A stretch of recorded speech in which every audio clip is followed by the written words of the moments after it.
Vamos a abrir nuestras Biblias en el libro de Efesios, el capítulo 5, y vamos a comenzar la lectura nuevamente desde el versículo 25, y que dice así: Maridos, amad a vuestras mujeres, así como Cristo amó a la iglesia y se entregó a sí mismo por ella, para santificarla, habiéndola purificado en el lavamiento del agua por la palabra, a fin de presentársela a sí mismo a una iglesia gloriosa, que no tuviese mancha, ni arruga, ni cosa semejante, sino que fuese santa y sin mancha. Así también los maridos deben amar a sus mujeres como a sus mismos cuerpos. El que ama a su mujer, a sí mismo se ama. Porque nadie aborreció jamás su propia carne, sino que la sustenta y la cuida, como también Cristo a la iglesia. Porque somos miembros de su cuerpo y de su carne y de sus huesos. Por esto dejará el hombre a su padre y a su madre, y se unirá a su mujer, y los dos serán una sola carne. Grande es este misterio, mas yo digo esto respecto de Cristo y de la iglesia. Por lo demás, cada uno de vosotros ame también a su mujer como a sí mismo, y la mujer respete a su marido. Bueno, con mucho temor en el corazón, estamos nosotros tratando de establecer esta serie de principios básicos sacados de las Sagradas Escrituras para comprender el diseño de Dios para la familia. Hasta ahora hemos enunciado 10 principios. Hemos venido repitiendo esto durante mucho tiempo y alguno todavía se pregunta, ¿pero qué son los principios? Quiero aclararle que principio, según la definición del diccionario, es la base o fundamento sobre el que se apoya una cosa, causa primitiva o primera de una cosa. Y cuando hablamos de principios bíblicos, mis hermanos, nos referimos nosotros a los elementos no negociables de la vida, aplicables a todos los individuos, cualquiera sean las circunstancias, cualquiera sea el lugar y cualquiera sea el momento histórico que le toque vivir. Por eso son principios. De manera que si queremos hacer funcionar la familia así como Dios la ha diseñado, podemos usar diferentes métodos, podemos usar diferentes procedimientos, pero no nos olvidemos una cosa, mis hermanos. Debemos mantener invariables los principios establecidos en la palabra de Dios. Alterarlos es distorsionar el diseño del Creador. Ahora, en los primeros 5 principios, hemos considerado a la familia como un todo, como la célula básica del organismo social. Y hemos dicho nosotros en estos 5 primeros principios que para edificar una familia feliz, escuche porque estos son principios. Yo tengo que ser un hijo de Dios. De manera que si quiero hacer funcionar mi familia, yo no puedo ni podré hacerla si realmente no he rendido mi corazón al Señor. Principio número 2, yo debo seguir la instrucción bíblica. Si usted quiere hacer funcionar su matrimonio por intuición, o por lo que el padre o por su padre le enseñó mal o bien, o por lo que usted ve en la sociedad, no va a caminar el matrimonio. Principio número 3, yo debo ser lleno del Espíritu Santo. Yo debo hacer que Dios realmente trabaje en mi vida y en mi corazón. Principio número 4, yo debo someterme a los demás. Principio número 5, debo tratar que la sumisión y la autoridad estén en equilibrio. Ahora, en los 3 principios siguientes hemos indagado un poco más profundamente acerca del matrimonio, tratando de comprender el significado de esta relación tan vital, básica y fundamental para la vida. Es decir, para edificar un matrimonio feliz, yo debo aceptar o yo debo respetar seriamente el hecho que, principio número 6, el matrimonio es una institución divina, con sus 7 condiciones exteriores tales como fueron diseñadas por el Creador. Principio número 7, la felicidad es un producto, un subproducto de la obediencia a los 7 elementos básicos con que la pareja debe contribuir para que el mecanismo de esta relación funcional pueda existir. Debemos agregar, incluso todavía, principio número 8, la comunicación es el ingrediente aislado más importante en nuestra relación familiar. Y mis queridos, hemos estado hablando sobre el matrimonio. Y yo no quiero dejar de repetir la importancia que esto tiene en nuestros días. Y hemos visto nosotros que el mayor factor que ha producido la deteriorización de la familia y el matrimonio ha sido apartarse deliberadamente del diseño original del arquitecto. Su proyecto ha sido distorsionado o ignorado. Entonces, ¿cuál es la tendencia del día de hoy? Si usted lee las estadísticas, como el artículo que yo leí recientemente, decía que en 1960, 25 personas o parejas se divorciaban de cada 100. 15 años después, 1975, 48 parejas se divorciaban de cada 100. Y se prevé que si esa tendencia continúa, 1990, 63 parejas se van a divorciar de cada 100. 63%, aunque hay algunos sectores aquí en Estados Unidos en que el porcentaje es todavía mayor. Ahora, esto nos dice que ha habido un incremento en el divorcio de más de 150% en una sola generación. Lo cual nos dice claramente que el fundamento que Dios ha establecido no ha sido ejecutado correctamente. Entonces, no nos puede sorprender a nosotros el hecho de que el edificio que estamos edificando no es capaz de superar el examen o la prueba del tiempo. ¿Se da cuenta? Y por eso es que yo, antes de seguir adelante, quisiera hacerle leer nuevamente este versículo de Proverbios, el capítulo 24. Proverbios, capítulo 24, y el versículo 3 que dice así: con sabiduría se edificará la casa, y con prudencia se afirmará, y con ciencia se llenarán las cámaras de todo bien preciado y agradable. Ahora escuche bien, mis queridos hermanos. Estos versículos nos dicen que la verdadera respuesta no está en los valores materiales, en las cortinas, en las alfombras, en los sofás, en los autos. No está en lo que poseemos, sino en lo que somos. Nuestro matrimonio no va a ser restaurado porque compramos las cosas correctas. Nuestro matrimonio va a ser restaurado porque somos las personas correctas. Y aquí fíjese en estos versículos, subraye usted en su Biblia, hay 3 palabras consecutivas. Primero, edificar. Segundo, afirmar. Tercero, llenar. La palabra edificar allí en Proverbios viene de una palabra hebrea que significa restaurar. Es decir, cualquier hogar puede ser restaurado o reedificado, pero esto no es automático. Aquí la palabra de Dios dice, se necesita, ¿qué cosa? Sabiduría. La segunda palabra es afirmar, significa establecer, poner en orden, colocar en posición derecha y vertical algo que se está cayendo o está torcido. De manera que para esto se necesita la palabra que está allí, prudencia, o sea, comprensión, entendimiento. Y la tercera palabra es llenar, que significa rebosar, desbordar, inundarse e incluye la idea de realización y abundante satisfacción. Y para esto se necesita ¿qué cosa? La palabra que está allí, ciencia. Y fíjese una cosa, que este versículo 4 contiene esta expresión, todo bien preciado y agradable.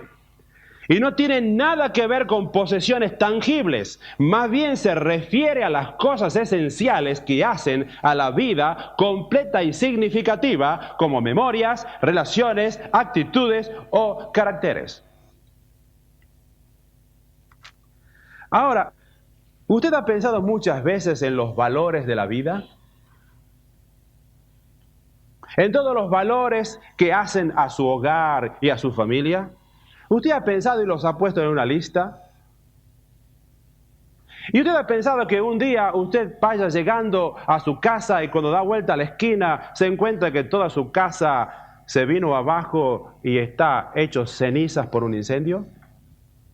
Yo pensé varias veces en esto. ¿Usted pensó alguna vez? ¿Cuál sería su sentimiento si usted ahora vuelve a su casa y cuando da vuelta allí en la esquina para ir a su casa a comer o lo que sea, encuentra que los bomberos están echando las últimas gotas de agua aquí para apagar las cenizas? Para algunos serían todos sus valores acumulados durante toda su vida. Allí está todo el sentir o el sentido de su vida puesto allí en esas cuatro paredes. Pero aquí la Biblia, aunque todo eso puede tener grande valor, fíjese que la Biblia no dice que nuestro hogar, nuestro matrimonio, nuestra familia se funda sobre esas cuatro paredes. Y que cuando eso se quema, entonces se queman nuestras esperanzas. No es así, mis hermanos. Porque los ingredientes para construirlo o reconstruirlo no son materiales. Fíjese usted aquí la secuencia. Se necesita sabiduría, primero. Se necesita prudencia, después. Se necesita ciencia en tercer lugar. Y aquí sabiduría significa ver con discernimiento. Es la habilidad de percibir lo que está debajo de la superficie. Aquí la palabra prudencia significa virtud que hace prever y evitar las faltas y peligros. Actuar con perspicacia, dominio propio, moderación en el uso de los bienes. Y ciencia significa conocimiento de la verdad. Implica un espíritu enseñable que desea oír y descubrir. Ahora, usted me puede preguntar en este momento, Daniel, pero ¿cómo puedo hacer yo para tener esa clase de sabiduría? ¿Cómo puedo yo hacer para tener esa clase de prudencia? ¿Cómo puedo hacer yo para tener esa clase de ciencia?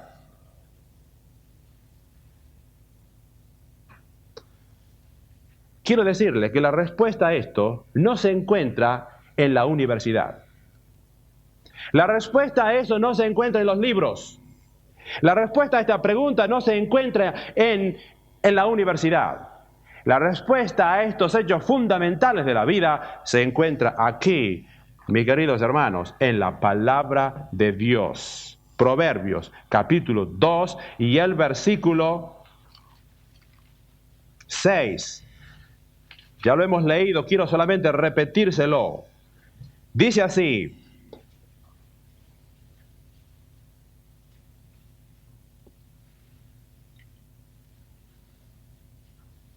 porque Jehová da la sabiduría. Entonces, ¿de dónde viene la sabiduría?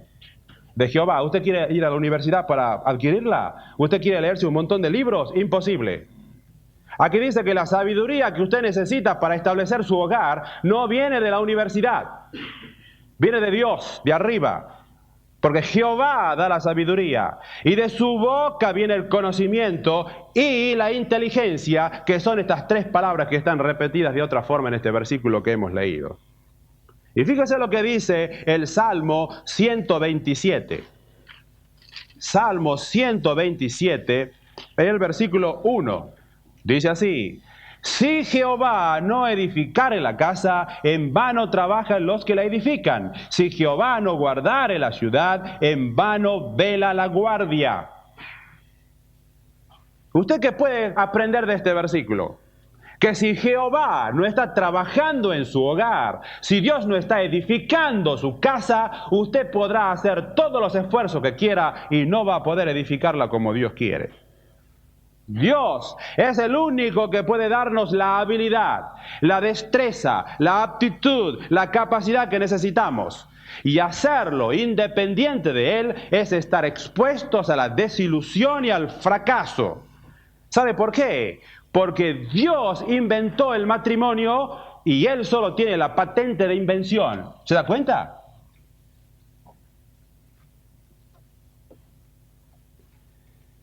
Ahora, la verdad que me estoy desviando un poco de la cosa.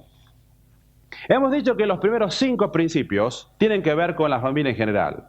Los otros 3 principios tienen que ver con el matrimonio. Y ahora estamos estudiando el rol de cada uno de los componentes del grupo familiar. Y esto nos llevó a nosotros a enunciar el principio número 9, que dice el rol de la esposa es la sumisión. Y ahora nos encontramos estudiando el rol del esposo. Y esto nos lleva entonces al principio número 10, el rol del marido es el amar. Y aquí estábamos nosotros. De manera que ya los puse al día a los que vinieron por primera vez. En 5 minutos. Y al considerar el rol del esposo, nos damos cuenta que se singulariza en una sola palabra, el amar. Y por amor a la exposición, vamos nosotros a ver lo que encontramos en el pasaje de Efesios 5, estas 4 diferentes características del amor del esposo. Número 1 es un amor sacrificial. Número 2 es un amor purificador. Número 3 es un amor diligente. Y número 4 es un amor inquebrantable. Y en la clase anterior hemos considerado el punto número 1 es un amor sacrificial.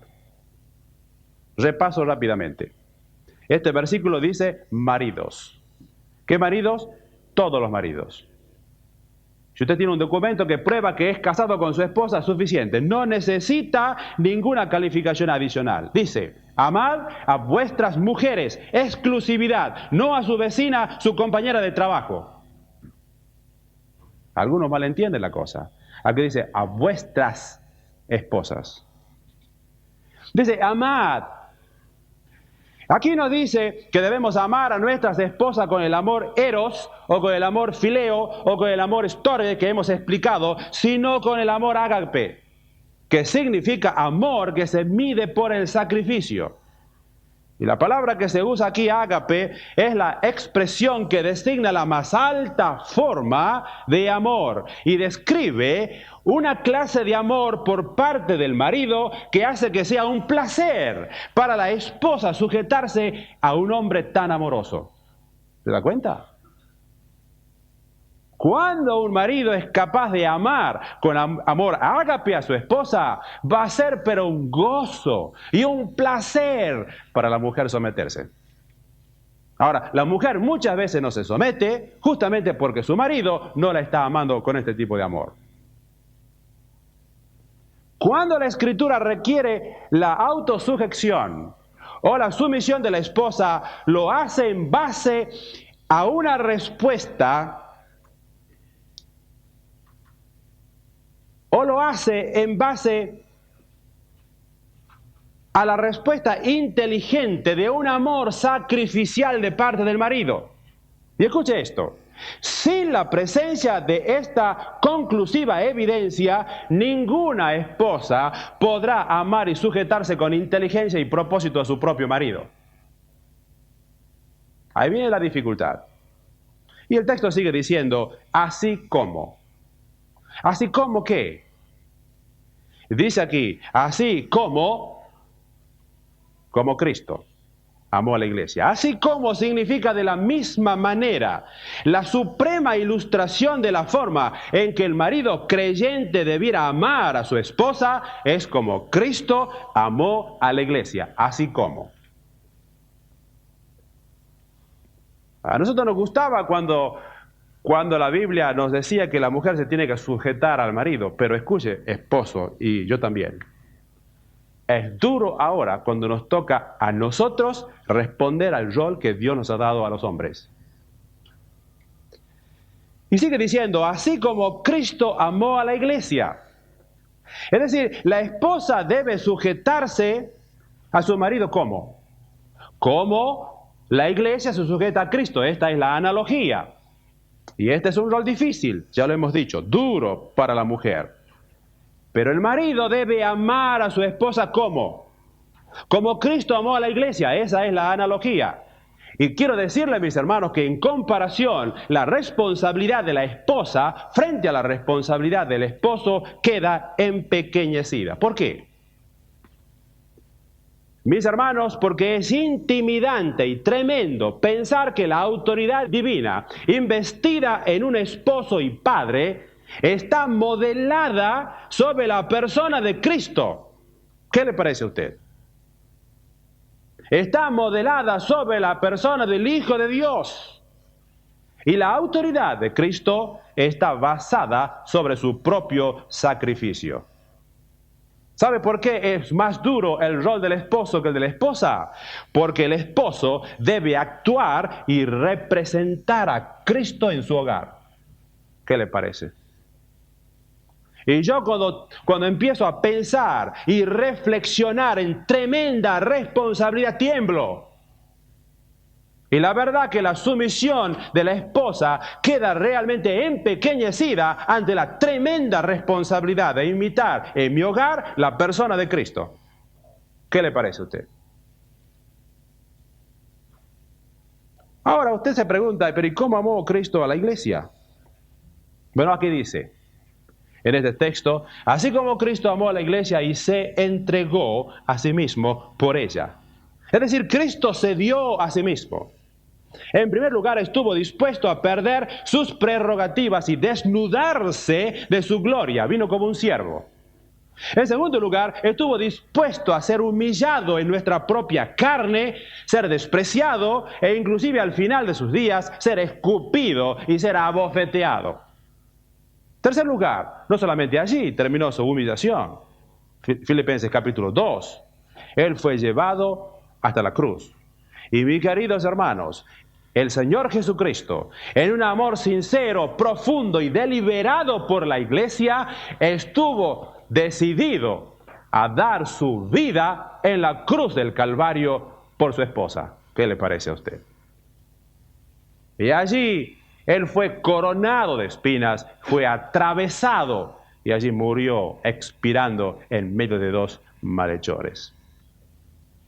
Todo esto habla de un amor sacrificial.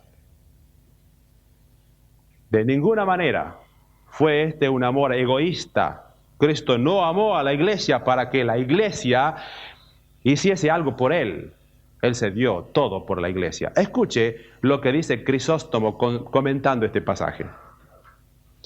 Dice, esposo, ¿has visto la medida de la obediencia?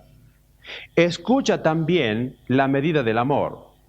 ¿Quiere que tu mujer te obedezca como la iglesia obedece a Cristo? Preocúpate así por ella, como Cristo se preocupó por la iglesia. Y si es necesario que debas entregar tu vida por ella, o ser despedazado, o soportar lo que fuese, no lo rehuyas. Cristo llevó la iglesia a sus pies por su gran solicitud, no por las amenazas, el temor o cosa por el estilo. Esta misma debe ser tu conducta respecto a tu mujer. ¿Qué le parece? Crisóstomo, hace cientos de años atrás, dijo esto. Como Cristo debemos amar a nuestras esposas con un amor que jamás recurre a la tiranía del control, sino que está dispuesto al sacrificio por su bien. Y mis queridos hermanos, hemos visto también que este amor no puede ser merecido. Dios no escoge a los hijos para colocarlos en el cuerpo de Cristo porque son merecedores. Él no vino para amarnos a nosotros porque somos grandiosos,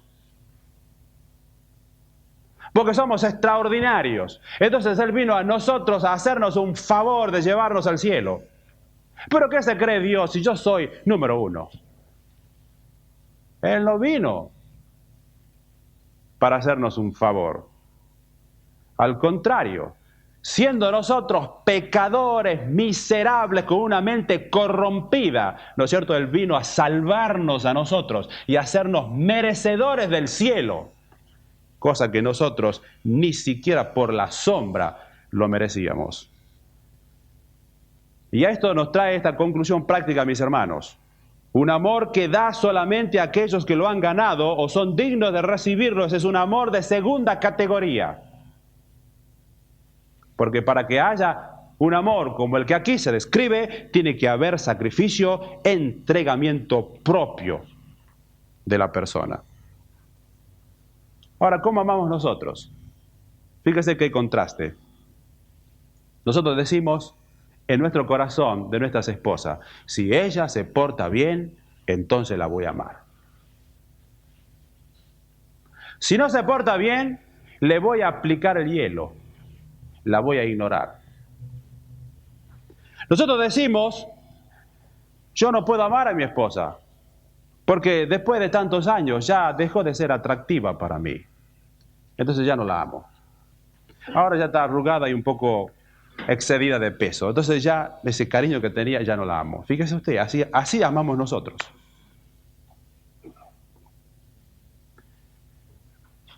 Resumiendo entonces, ¿cuál debería ser la preocupación de una esposa realmente cristiana? Fíjese usted, si usted realmente ama al Señor y usted quisiera realmente agradarle a Él, usted tendría que decir, Señor, ¿cómo puedo mostrar mi amor hacia ti en mi rol como esposa? ¿No es cierto? ¿Cómo? Si yo quiero agradarte a ti porque tú eres mi Señor, ¿cómo quieres tú que yo me comporte como una esposa? Ahora, ¿sabe lo que Él le va a responder? Él no se le va a aparecer con una grande luz, ¿no es cierto? Y una voz un poco ruidosa en la cámara suya a la noche le va a hablar a usted. Él le va a responder lo que ya escribió aquí. Él le va a decir, mi querida hija, tú vas a demostrar amor por mí sometiéndote a tu marido. Y si usted como marido dice, Señor, yo quiero ser el hombre realmente que tú quieres que yo sea, ¿qué es lo que yo debo hacer para con mi esposa para agradarte? ¿Sabe lo que usted va a escuchar de los labios del Señor? Bueno, hijo mío, si tú quieres agradarme a mí y mostrar al mundo realmente que me amas, debes amar a tu esposa con un amor sacrificial. Y fíjese aquí que yo puedo ver un grande contraste, y quisiera ponerlo así porque quizás usted se va a recordar mejor, y yo también, de estos dos, del contraste del rol de la esposa y del rol del esposo.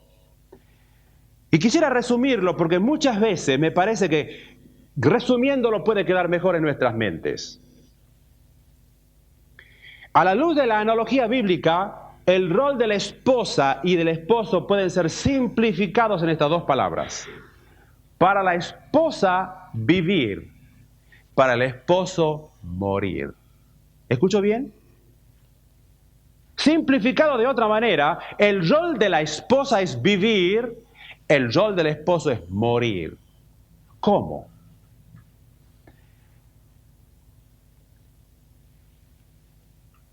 Esposa, ¿usted ama lo suficiente a su marido como para vivir por él? ¿Se da cuenta? Marido, ¿usted ama lo suficiente a su esposa como para morir por ella? ¿Se da cuenta usted cómo podemos resumir estos dos conceptos? De la sumisión y del amor, del rol de la esposa y del rol del esposo. Esposa, ¿usted ama a su marido como para vivir para él? Bueno, es difícil, ¿no? Pero fíjese el rol que le toca a los maridos. Esposo, ¿usted ama a su esposa a tal punto de que está dispuesto a morir por ella? Esa es la cuestión. Ahora, este es el amor sacrificial, número 1. Y cuando Cristo se dio a sí mismo por la iglesia, no lo hizo sin objetivos en mente, sino más bien con un propósito definido y deliberado. Y el apóstol ahora menciona, para trazar el paralelo y darnos a entender claramente lo que significa que un marido se dé a sí mismo por su esposa, nos da otras 3 categorías de amor, o manifestaciones de este amor. Así que número 2, es un amor purificador. Veamos lo que dice la palabra. Se entregó a sí mismo por ella, versículo 25, Versículo 26, para santificarla habiéndola purificado en el lavamiento del agua por la palabra. Ahora, ¿qué significa esto? Fíjese que en este mismo versículo tenemos dos palabras que son sinónimas, la palabra santificarla y la palabra purificarla. La palabra santificarla es positiva y significa separar para Dios, separar para un propósito especial. Eso es santificarla. Y la palabra purificarla es negativa, es decir, significa remover el pecado y la culpa. Y es esto justamente lo que hizo Cristo por la iglesia. Fíjese usted. Cristo la purificó removiendo la culpa y el pecado. Pero Cristo también santificó a la iglesia separándola para un propósito especial. De manera que, cuando Cristo amó a la iglesia y se entregó a sí mismo por ella, Él quiso purificarla del pecado y de la culpa. Eso es número uno. Es decir, que cuando una persona escucha el Evangelio, viene al Señor, abre su corazón y le dice: Señor, soy un pecador, entra, límpiame de mi maldad, hazme un hijo tuyo. ¿Sabe lo que hace el Señor? Limpia de culpa y de pecado. ¿Y por qué sabemos esto? Porque la palabra de Dios nos dice. Dice Juan 1:7, la sangre de Jesucristo su Hijo nos limpia de todo pecado. Miqueas 7:19 dice que Él, cuando nos limpia, entierra en lo profundo de la mar todos nuestros pecados. Jeremías 31:34 dice, y Él no se acordará más de nuestros pecados. Salmo 103 dice que así como está lejos el oriente del occidente, hizo alejar de nosotros nuestras rebeliones. De manera que básicamente podemos ver entonces dos clases de purificaciones. Preste bien la atención, porque de esto se van a desprender algunos elementos de nuestra obligación como esposo. La purificación que el Señor hizo a la iglesia es en primer lugar una purificación posicional. Y en segundo lugar, una purificación práctica. Y venga conmigo a Juan 13, así explicamos un poco mejor lo que queremos decir. Juan, el capítulo 13 y el versículo 10. Jesús le dijo: el que está lavado no necesita sino lavarse los pies, pues está todo limpio, y vosotros limpios estáis, aunque no todos. Ahora, de este pasaje se desprende la diferenciación entre estos dos tipos de purificación. Fíjese usted que en el Oriente una persona tomaba el baño a la mañana. No sé si todos, pero parece que era costumbre. Tomaba el baño a la mañana, entonces durante el día solamente se lavaba las manos o se lavaba los pies. Ahora, cuando nosotros venimos a Cristo, nosotros somos limpiados y purificados posicionalmente delante de Él, y esto asegura nuestro destino eterno. ¿Usted entiende bien esto? Cuando venimos a Cristo, Él nos limpia nuestros pecados, somos salvos por toda la eternidad, y Juan dice, y nadie nos arrebatará de las manos de mi Padre. Eterna seguridad. Somos nosotros purificados posicionalmente. Y si ahora yo me muero, yo voy al cielo porque soy limpio. Y no porque yo sea santo, sino porque Dios me ve bajo la persona de Cristo. Eso es maravilloso. Pero la purificación práctica, cuando nosotros caminamos a través de este mundo pecaminoso, nuestros pies se ensucian en el polvo del camino y tenemos necesidad del lavamiento diario de que se nos habla aquí. Entonces, ¿para qué significa este lavamiento diario? Escuche esto. Si es que la purificación posicional asegura nuestro destino externo, la purificación práctica y diaria asegura nuestra comunión. ¿Se da cuenta? Por ejemplo, vamos a 1 Juan, el capítulo 1. 1 Juan, capítulo 1, y el versículo 7 dice así: Pero si andamos en luz como Él está en luz, tenemos comunión unos con otros y la sangre de Jesucristo, su Hijo, nos limpia de todo pecado. Cuando nosotros somos limpios de todo pecado, somos salvos por la eternidad. Esto es pureza posicional. Versículo 9. Si confesamos nuestros pecados después que hemos sido salvos y hemos caído en alguna falta, si confesamos nuestros pecados, Él es fiel y justo para perdonar nuestros pecados y limpiarnos de toda maldad. Es decir, que el Señor aquí nos sigue limpiando. ¿Se da cuenta? Allí nos está limpiando continuamente y a todos nosotros nos continúa limpiando todavía. Es decir, nuestro baño asegura nuestra salvación eterna cuando recibimos a Cristo en el corazón. Pero nuestra limpieza o lavamiento diario asegura nuestra comunión. Ahora, si usted entiende entonces lo que Cristo hace o ha hecho por la iglesia, ahora va a entender lo que usted como esposo y yo como esposo debemos hacer por nuestras esposas. Cuando un hombre se casa, escoge a una compañera que la separa del resto del mundo y de su pasado. Es decir, que el matrimonio pone a dos personas aparte para que sean el uno para el otro, y en este sentido somos santificados, porque la palabra santificados en las Escrituras significa puesto aparte, separados para un propósito especial. Cuando yo me caso o yo me casé con mi esposa, nos separamos mutuamente para un propósito especial. Santificación. Ahora, si el marido, movido por su amor, se entrega a sí mismo por su esposa, él tratará de que sus pies, los pies de la esposa, se mantengan limpios del polvo del camino. ¿Por qué? Porque ninguno puede decir que ama a una persona y quiere al mismo tiempo deshonrarla, mancillarla, ensuciarla, mancharla, profanarla. ¿Se da cuenta? Un muchacho viene y se encuentra con una señorita y le dice, te amo. Entonces, vamos a la cama. Momentito, ¿eso es amor? El amor que trata de difamar a la persona a quien dice que él ama, no es amor. Escúchelo usted. De manera que ese amor de la televisión, el amor del cine y de las revistas pornográficas no es el amor de que estamos hablando aquí. Porque el amor verdadero, el amor que el esposo debe tener por la esposa, va a tratar de purificarla a ella, mi hermano. No va a tratar de difamarla, de ensuciarla, de mancharla.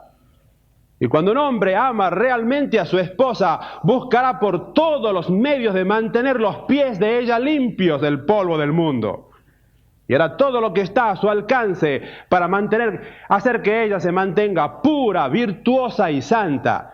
Y no podrá o no deberá hacer nada que pudiera guiarla a ella a provocarla al pecado. ¿Y esto qué significa en términos prácticos? Mis queridos hermanos esposos, esto significa que usted y yo le podemos pedir a nuestras esposas cosas indecentes. ¿Usted o yo? Esto significa que nosotros como esposo no debemos llevarlas a lugares cuestionables. Esto significa que nosotros no debemos exponer a nuestras esposas a compañías perniciosas. Porque si usted ama a su esposa, va a querer santificarla, limpiarla, honrarla, levantarla. Escuche lo que dice Barclay en su comentario. Todo amor que en lugar de refinar el carácter lo hace más grosero, que debilita la fibra moral, que hace mala a una persona, no es amor. El amor verdadero trata de purificar y limpiar la vida de la persona amada. Gracias a Dios por este comentario. Este es el sentido bíblico del amor. Cuando un hombre ama a una mujer, va a tratar de tocarla como si fuera una flor sin querer que se marchite. ¿Y cuál es la actitud del hombre del día de hoy? Es tomar la flor de la vida de una mujer y estrujarla entre sus manos, usarla y tirarla a la basura. Eso no es amor, mis hermanos. Ese no es el amor que pide aquí que el hombre tenga para su esposa. Es un amor que trata a su esposa con delicadeza. Y fíjese que aquí nuestro versículo sigue diciendo, aquí en Efesios, el capítulo 5 y el versículo 26. Para santificarla, habiéndola purificado en el lavamiento del agua por la palabra. Y fíjese que aquí el apóstol señala que el instrumento por el cual el Señor santifica a la iglesia es la palabra. Fíjese en 1 Pedro, el capítulo 1, 1 Pedro, capítulo 1 y el versículo 23, lo que dice: siendo renacidos, no de simiente corruptible, sino de incorruptible, por la palabra de Dios, que vive y permanece para siempre. De manera que nosotros somos salvos y renacidos por la palabra de Dios. Primer significado. Pero en segundo lugar, nosotros somos limpiados por la palabra. Juan, el capítulo 15. Fíjese lo que dice 15 y el versículo 3. Dice así: ya vosotros estáis limpios por la palabra que os he hablado. De manera que la palabra de Dios en primer lugar nos salva a nosotros, 1 Pedro 1:23, y en segundo lugar nos limpia, Juan 15:3. Y los maridos entonces tenemos la tremenda responsabilidad en el hogar de proveer para nuestras esposas cualquier influencia que sea santificadora. Y yo quiero decirle, mis hermanos, ¿qué influencia más santificadora nosotros podemos compartir que la palabra de Dios? Pregunta: ¿está entonces teniendo en su hogar, mi hermano, la Biblia una influencia renovadora en su esposa por su intermedio? Y hay muchos hogares que se dice que son cristianos y nunca se abre la Biblia. Hay muchos esposos que dicen que temen a Dios, sin embargo nunca se juntan para leer la palabra de Dios. Y si usted dice que es un buen esposo, usted no es un buen esposo si realmente usted no está purificando a su esposa con la palabra de Dios. Usted dice que ama a su esposa y usted no está compartiendo la palabra con ella para limpiarla cada día. Ese no es el amor de las Escrituras, mis hermanos. Y aquí sigue diciendo la palabra de Dios: a fin de presentársela a sí mismo una iglesia gloriosa, que no tuviese mancha, ni arruga, ni cosa semejante. Fíjese que la palabra gloria, estuve examinando esta palabra, viene del griego endoxos, y significa mantenida en honor, en alta reputación, en intensa esplendidez. Es decir, que Pablo tiene aquí una grande visión. Cuando la iglesia, en el futuro ya completada, sea presentada delante de Cristo, revestida de gloria, de hermosura, en toda su santidad, sin mancha, sin arruga, sin ninguna cosa semejante. ¿Se imagina usted?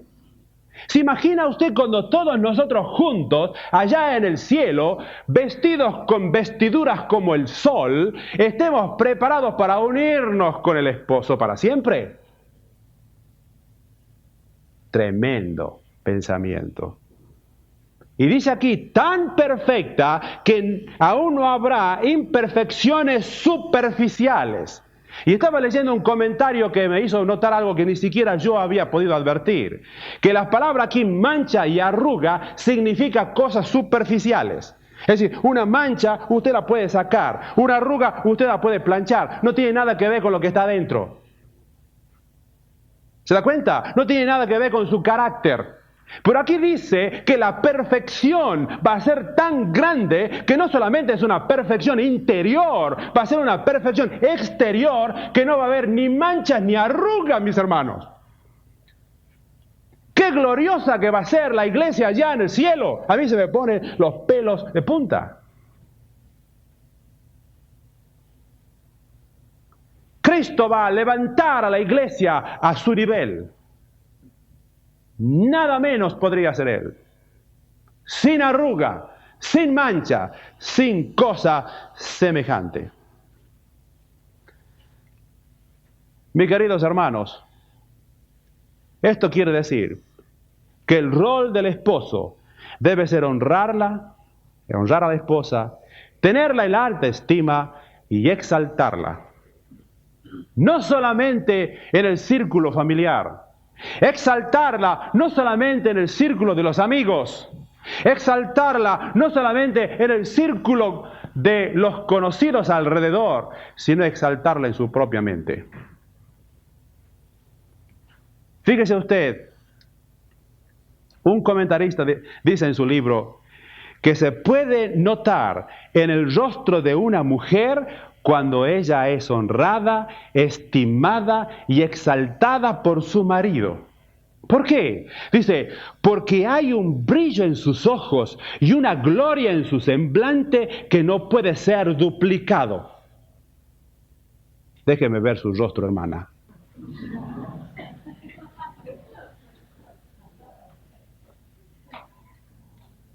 Algunos de los ojitos brillan. Algunos rostros realmente están contentos. Realmente se puede ver en sus ojos esa gloria que no puede ser duplicada como fruto de ser honrada, estimada, exaltada y amada por su marido. Hay muchas hermanas que están sonrientes ahora. Fíjese usted, cuando viene una persona a casa, nos vestimos siempre de la mejor manera. Barremos toda la casa, acomodamos todos los muebles y tratamos siempre de honrar a la visita. Y si es de mayor jerarquía, mucho más todavía. ¿Por qué? Porque nosotros somos siempre corteses con aquellas personas que tratamos de honrar. ¿No es así? Esto significa entonces, mis hermanos, que si nosotros tenemos que honrar a nuestras esposas, debemos evitar el sarcasmo. Debemos evitar el lenguaje despectivo y despreciativo. Debemos evitar la crítica aguda e hiriente. Debemos evitar toda cosa que pueda avergonzar, que pueda deshonrar o desagradar a la esposa.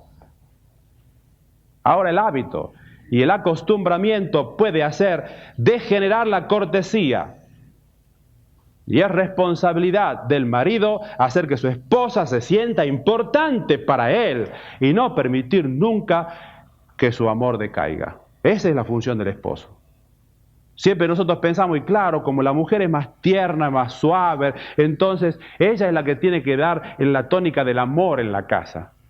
¿De acuerdo a la Biblia? No es así, mi hermano. Es usted y yo lo que tenemos que dar la tónica del amor en nuestro hogar. Fíjese que el hermano Ray Stedman en su libro cita un artículo aparecido en una revista titulado Los 7 periodos de un resfrío en el matrimonio. Ahora escuche bien porque es muy interesante. Dice, revela la reacción de un marido al resfrío de su esposa durante 7 años de casados.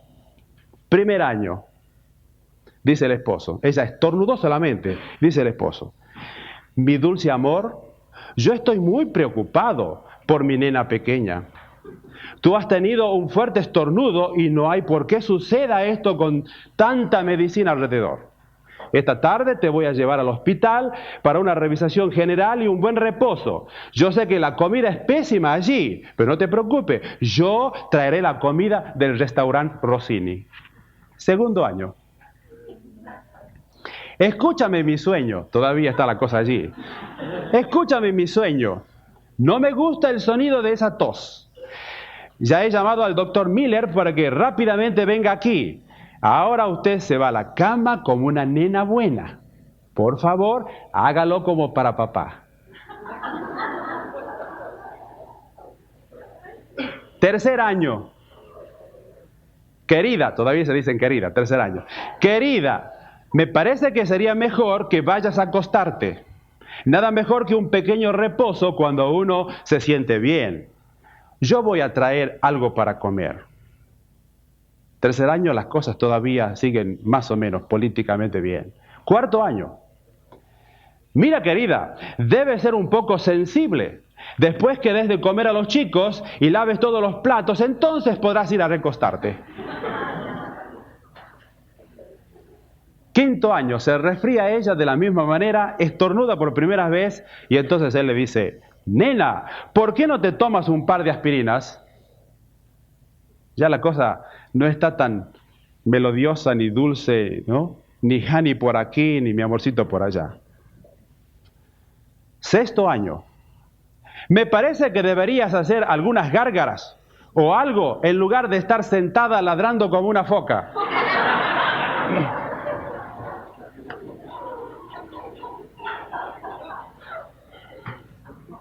El séptimo año se resfría de nuevo ella. Y fíjese lo que dice ya el séptimo año el marido.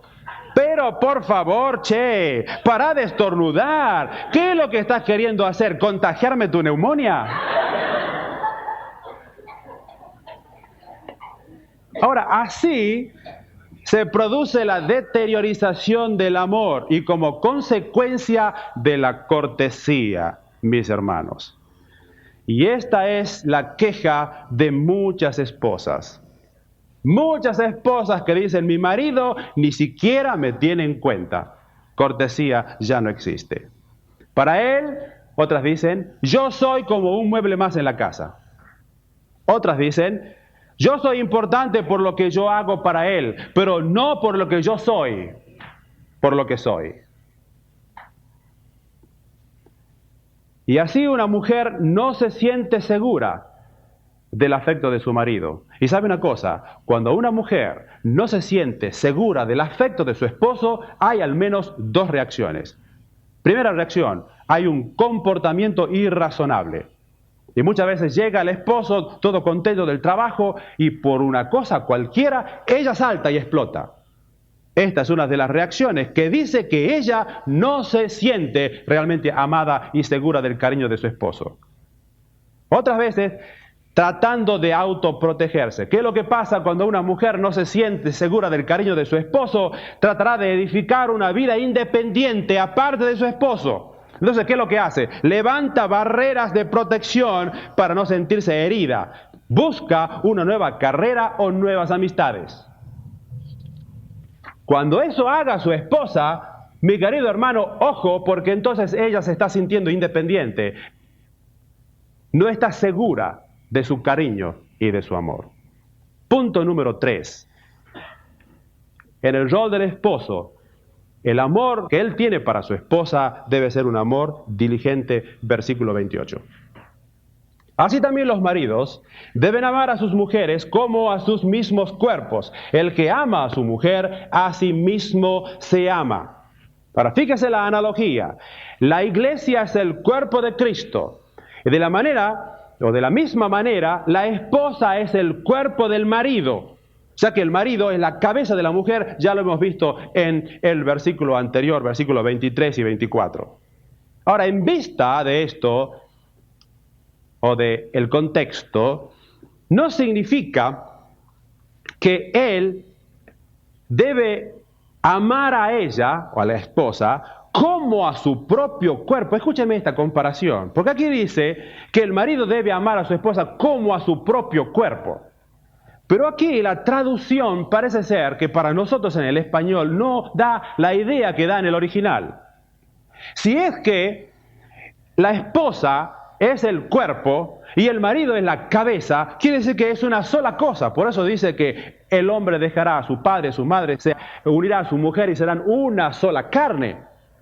De manera que no se trata de que el marido debe amar a la esposa como ama a su propio cuerpo. Es decir, ella está acá y yo estoy acá. No. La traducción o el énfasis, hermanos, es este. Que el marido debe amar a su esposa siendo su propio cuerpo. ¿Ve la diferencia?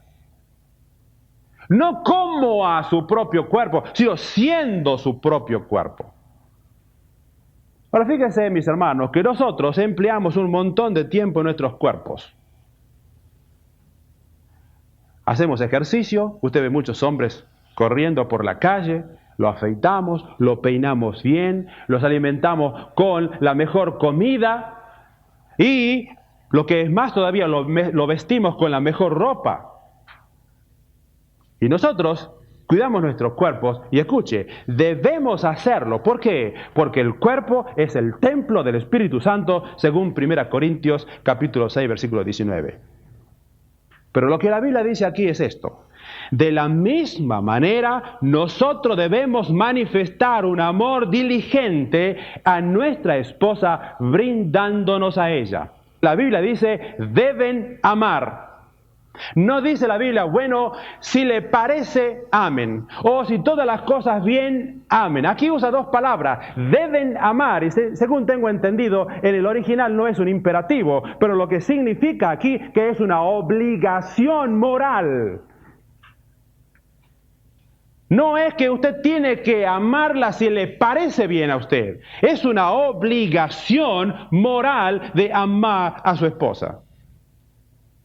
De manera que hay algo que no está bien o no está en orden cuando un hombre mira a su mujer como la que debe preparar la comida, como la que debe solamente lavar la ropa o como la que debe limpiar la casa o solamente atender los hijos. Ella no debe ser vista como una sirvienta permanente en la casa, sino la persona con quien uno tiene el deber de brindarse. Debemos amar a nuestras esposas como a nuestro propio cuerpo. Sigue diciendo el versículo porque mi tiempo se está terminando. El que ama a su mujer, a sí mismo se ama. Ahora usted dirá, pero ¿qué tiene que ver esto? ¿Qué tiene que ver el afecto que yo tengo por mí mismo con el afecto que yo puedo tener por otra persona o por mi esposa? ¿Qué tiene que ver? ¿Acaso no son dos cosas diferentes? Así es. El afecto que usted tiene por sí mismo no tiene nada que ver con el afecto que tiene por otra persona. Pero escuche, no es así en el matrimonio. ¿Por qué? Porque en esta relación especial las dos vidas se mezclan en una.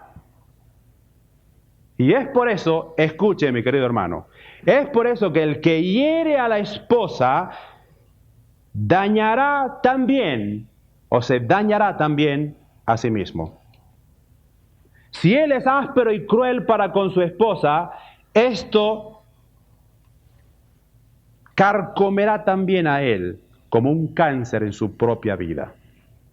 Y es por esta razón que si usted, mi querido hermano, ha tenido una disputa con su esposa y han reñido, han discutido y se han dicho cosas hirientes, usted se encontrará casi imposibilitado para ir a su trabajo y realizar sus tareas normalmente. ¿Le pasó eso?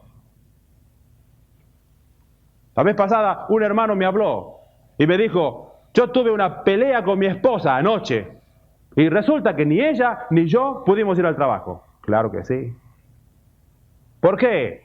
Porque no es que usted hiera a la esposa y la va a hacer sentir herida a ella y se acabó la historia. Usted va a estar muy contento y va a poder ir a trabajar. No, señor, porque si usted hiere a su esposa, eso vuela como un boomerang. ¿Sabe lo que es el boomerang? Va y viene para herirlo nuevamente a usted. Por eso dice aquí, el que ama a su mujer a sí mismo se ama. Ponga esta oración en un sentido negativo. Y usted tendría que decir, el que no ama a su mujer a sí mismo no se ama. Y si muchos maridos comprendieran que herir a su esposa es lo mismo que tomar un martillo y golpearse la cabeza, entonces tratarían realmente de no dañar ni herir a sus esposas, versículo 29. Porque nadie aborreció jamás a su propia carne, sino que la sustenta y la cuida, como también Cristo a la iglesia.